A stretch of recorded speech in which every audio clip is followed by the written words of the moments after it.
अस्सलाम वालेकुम नाज़रीन, देख सकते हैं अभी हम अलम पर यूनिवर्सिटी के मेन गेट के अंदर मौजूद हैं, जहाँ पर छोटे छोटे पार्क्स बने हुए हैं।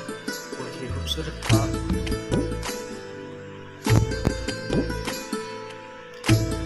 अभी हम अलम पर यूनिवर्सिटी के बाग की तरफ मौजूद हैं, बाग के अंदर मौजूद हैं।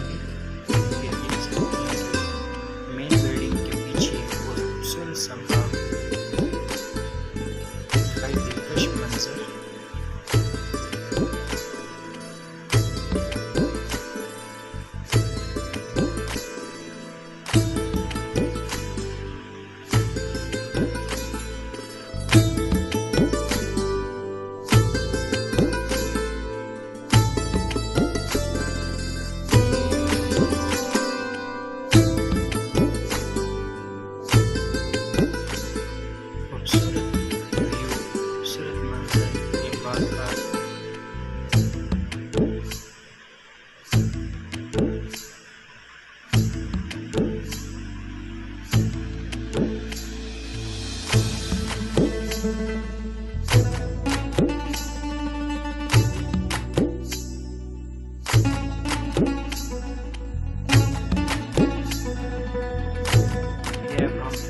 बाग के बाद अब आपको दिखाएंगे ये तमाम ऑफिस जो कि अलम यूनिवर्सिटी के हैं।